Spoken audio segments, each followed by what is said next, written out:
اعوذ باللہ من الشیطان الرجیم بسم اللہ الرحمن الرحیم الحمد للہ رب العالمین والصلاة والسلام علی اشرف الانبیاء والمرسلین واہل بیتہ الطیبین الطاہرین المعصومین، اما بعد۔ سورہ مبارکہ بقرہ آیت نمبر 58 سے آیت نمبر 61، 58 to 61۔ بسم اللہ الرحمن الرحیم۔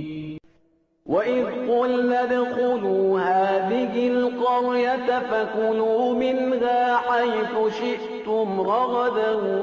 وَادْخُلُوا الْبَابَ سُجَّدًا وَقُولُوا حِطَّةٌ نَغْفِرْ لَكُمْ خَطَايَاكُمْ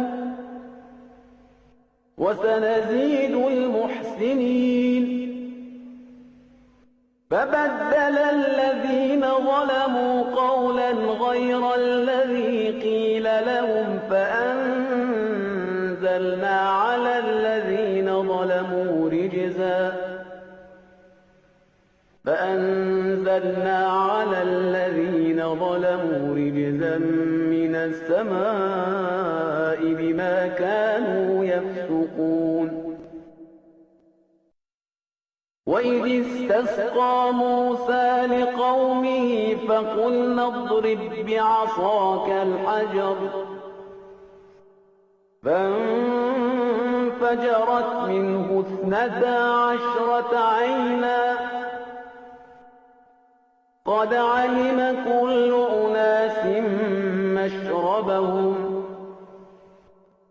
كُلُوا وَاشْرَبُوا مِن رِّزْقِ اللَّهِ وَلَا تَعْثَوْا فِي الْأَرْضِ مُفْسِدِينَ۔ وَإِذْ قُلْتُمْ يَا مُوسَىٰ لَن نَّصْبِرَ عَلَىٰ طَعَامٍ وَاحِدٍ فَادْعُ لَنَا رَبَّكَ يُخْرِجْ لَنَا مِمَّا تُنبِتُ الْأَرْضُ مِن بَقْلِهَا وَقِثَّائِهَا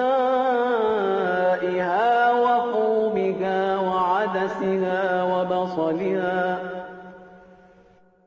قَالَ أَتَسْتَبْدِلُونَ الَّذِي هُوَ أَدْنَىٰ بِالَّذِي هُوَ خَيْرٌ اهْبِطُوا مِصْرًا فَإِنَّ لَكُم مَّا سَأَلْتُمْ وَضُرِبَتْ عَلَيْهِمُ الذِّلَّةُ وَالْمَسْكَنَةُ وَبَاءُوا بِغَضَبٍ مِّنَ اللَّهِ ذَٰلِكَ بِأَنَّهُمْ كَانُوا يَكْفُرُونَ بِآيَاتِ اللَّهِ وَيَقْتُلُونَ النَّبِيِّينَ بِغَيْرِ الْحَقِّ ذَٰلِكَ بِمَا عَصَوا وَّكَانُوا يَعْتَدُونَ۔ اس صفحے پر بھی پروردگار عالم نے بنی اسرائیل ہی کی بات کو کنٹینیو کیا ہے، اور فرعون کے مظالم سے نجات کے بعد جو راستے میں مختلف مراحل سے بنی اسرائیل والے گزرے اور جو اس میں ان کا بیہیویئر رہا اور جو ان کی طرف سے کفران نعمت کا سلسلہ رہا، اس کا ذکر ہوتا ہے۔ ایک قریہ اور بستی کا ذکر ہے کہ جہاں پر ان کو داخل ہونے کا حکم دیا گیا، اور ساتھ ہی ساتھ یہ بھی بشارت دی گئی کہ یہاں پر جب جاؤ گے تو تمہارے لیے غذا کا، رزق کا وافر انتظام ہوگا، مگر وہاں پر داخل ہوتے ہوئے دروازے پر یعنی شہر کے دروازے پر سجدہ ریز ہو جاؤ اور خدا سے مناجات کرو، اور ایک لفظ کہنے کی انہیں تاکید کی گئی، حطہ، جو مغفرت کے لیے استعمال ہونے والا لفظ تھا۔ اور پروردگار عالم نے ضمانت دی کہ اگر تم یہ کرو گے تو ہم تمہاری مغفرت بھی کر دیں گے، اور جو نیکی کرنے والے ہیں ان کو اور اضافے کے ساتھ اجر عطا کریں گے۔ ہونا یہ چاہیے تھا کہ وہ اس اپارچونٹی سے فائدہ اٹھاتے، مگر انہوں نے کیا یہ کہ اس لفظ ہی کو تبدیل کر دیا۔ قرآن میں وہ لفظ تو نہیں آیا کہ انہوں نے بدل کر کیا کہا، مگر تفاسیر کے اندر یہ آیا ہے کہ انہوں نے گویا مذاق اڑاتے ہوئے حطہ کی جگہ ہنتا کہنا شروع کر دیا۔ حطہ کا مطلب ہم تیری مغفرت طلب کرتے ہیں، تو ہمارے گناہوں کو معاف کر دے، جبکہ ہنتا کا مطلب گندم یا گیہوں۔ یہ ایک طرح سے شکم پوری کی طرف جو ان کی رغبت تھی اس کو بھی بتاتا ہے، اور ساتھ ہی ساتھ مذاق اڑانا کہ یہ حکم خدا کا استہزاء کرنے والے لوگ تھے۔ اور پھر میں آپ کو یاد دلا دوں کہ اس سے پہلے یہ بڑی بڑی نشانیاں دیکھ چکے تھے۔ فرعون کے چنگل سے آزاد ہونا یہ چھوٹی نشانی نہیں تھی، جس پر پھر پروردگار عالم نے یہ ارشاد فرمایا کہ ان کے اوپر جنہوں نے ظلم کیا تھا عذاب نازل ہوا آسمان سے ان کے فسق کی وجہ سے۔ اب آپ نوٹ کریں کہ یہ فسق واپس لفظ کے طور پر یہاں پر استعمال ہو رہا ہے، اور ہم اس کے بارے میں پہلے سن چکے ہیں کہ فسق جو ہے وہ انسان کو ہدایت سے دور کرتا ہے، کہ پھر خدا کی طرف سے گمراہی کی مار پڑ جاتی ہے۔ جہاں پر پروردگار عالم نے خاص ظالمین کا ذکر کیا، جو خود اس بات کی دلیل ہے کہ جنہوں نے ظلم نہیں کیا تھا ان کے اوپر وہ عذاب نازل نہیں ہوا، جو عذاب کی جو بھی کیفیت رہی ہو۔ وہ بستی کون سی تھی اس کا بھی ذکر قرآن میں نہیں آیا۔ بعض تفاسیر کے اندر بہرحال بیت المقدس سے اسے تعبیر کیا گیا ہے کہ یہ شہر بیت المقدس کی بات ہو رہی ہے۔ دلچسپ بات یہ ہے کہ روایات کے اندر، احادیث کے اندر حضرت امیر المومنین علی بن ابی طالب علیہ الصلوۃ والسلام کو باب حتہ سے تعبیر کیا گیا کہ اس امت کے لیے علی کی حیثیت باب حتہ کی ہے، کہ گویا علی سے قریب ہونا اور علی کے راستے پر چلنا پیغمبر اکرم صلی اللہ علیہ وآلہ وسلم کے بعد گویا مغفرت کے دروازے تک پہنچ جانا ہے۔ پھر اس کے بعد پروردگار عالم ایک اور مرحلے کا ذکر کرتا ہے کہ جب قوم والوں نے موسیٰ علیہ السلام سے یہ کہا کہ ہمیں پانی چاہیے، تو حضرت موسیٰ علیہ السلام نے پروردگار عالم کی بارگاہ میں پانی کی دعا مانگی، جس کے جواب میں پھر پروردگار عالم نے یہ کہا کہ اپنا عصا پتھر پر مارو، اور اس میں سے 12 چشمے پھوٹ پڑے۔ یہ 12 کا جو عدد آیا ہے یہ قرآن کے مختصات میں سے ہے، ورنہ اس واقعے کا کچھ نہ کچھ ذکر قبل کی کتابوں کے اندر بھی ملتا ہے، مگر عدد کہ وہ 12 چشمے تھے یہ نہیں ملتا۔ تو یہاں پر 12 کا عدد بھی بیان ہوا۔ یہیں پر ہمیں وسیلے کی اہمیت بھی سمجھ میں آتی ہے کہ حضرت موسیٰ علیہ السلام سے جو انہوں نے دعا کی فرمائش کی کہ ہمارے لیے آپ خدا سے دعا مانگیں، تو حضرت موسیٰ علیہ السلام نے دعا کی، تو دعا مانگنے میں بھی کوئی حرج نہیں ہے، اور ولی خدا سے، نبی خدا سے دعا کی درخواست کرنے میں بھی کوئی حرج نہیں ہے۔ نبی خدا کا خدا کی بارگاہ میں اپنی قوم کے لیے دعا مانگنے میں بھی کوئی حرج نہیں۔ اور پھر اس کے بعد پروردگار عالم نے ایک اور وسیلے کی طرف متوجہ کیا کہ پتھر پر عصا مارو، تو ظاہر ہے کہ یہ پتھر بھی وسیلہ بنا اور عصا بھی وسیلہ بنا۔ ہاں، اس کے اندر جو چیز قابل اعتراض تھی وہ یہی، جس کا تذکرہ ان آیتوں میں تو نہیں آیا، لیکن بہرحال تفاسیر میں دیکھا جائے تو ملتا ہے کہ موسیٰ علیہ السلام کی قوم نے اپنے نبی کے ساتھ اس مرحلے پر بھی بدتمیزی کی اور جسارت کی۔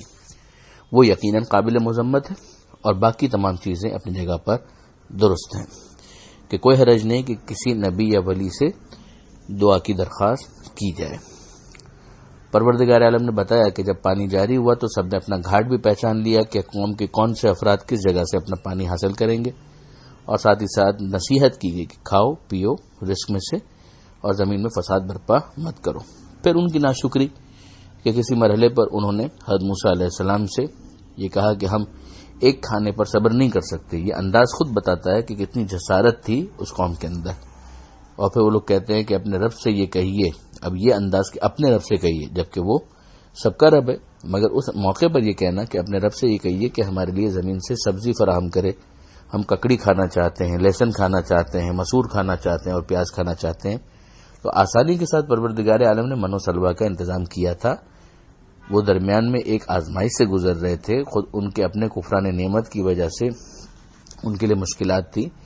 اور زمین میں انہوں نے اپنے لیے ایک مشکل ایجاد کی تھی کہ اس جگہ داخل ہونے سے بھی انکار کر دیا تھا، جس کی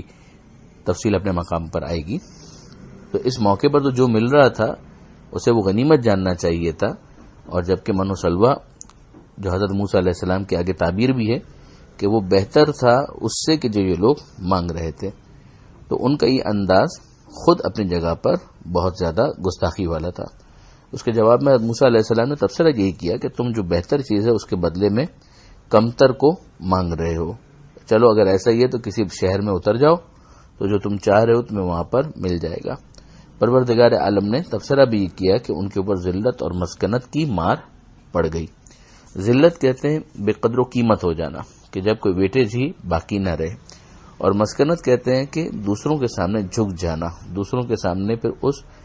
ذلت کا اظہار بھی کرنا پڑ جائے۔ تو وہ غضب الہی میں گرفتار ہو گئے، اور یہ ان کے اس کفر کی وجہ سے تھا جو انہوں نے اللہ کی آیتوں کا کیا، یعنی اللہ کی نشانیوں کا انکار کیا۔ اور پھر ان کا ایک اور بہت بڑا جرم جو گنوایا کہ وہ انبیاء کو ناحق قتل کیا کرتے تھے، یہ ان کی معصیت کی وجہ سے تھا، وہ نافرمان تھے اور ظلم کیا کرتے تھے۔ یہ پروردگار عالم نے اس صفحے کے اوپر بھی بنی اسرائیل کے مختلف جرائم، مختلف ان کی نافرمانیاں ان کو گنوایا، اور پھر جو ان کے ساتھ معاملہ رہا اس کو پروردگار عالم نے سمجھایا۔ اب اس کے اندر ظاہر نصیحت یہی ہے کہ انہوں نے ایسا کیا تو پھر اس امت کو چاہیے کہ وہ ایسا نہ کرے۔ اور اس زمانے میں جب پیغمبر اکرم صلی اللہ علیہ وآلہ وسلم یہ آیتیں پڑھ پڑھ کے سنا رہے تھے تو بنی اسرائیل کی نسل میں سے جو افراد موجود تھے ان کے لیے بھی نصیحت تھی کہ وہ اپنے اجداد کی اس نافرمانی کی روش کو ترک کریں اور اطاعت اور پروردگار عالم کے تقوی کو اختیار کریں۔ پروردگار عالم سے دعا ہے قرآن مجید سمجھنے اور اس پر عمل کی توفیق عطا فرمائے، اور وارث قرآن امام زمانہ کے ظہور میں تعجیل فرمائے۔ وآخر دعوانا ان الحمد للہ رب العالمین، والسلام علیکم ورحمۃ اللہ وبرکاتہ۔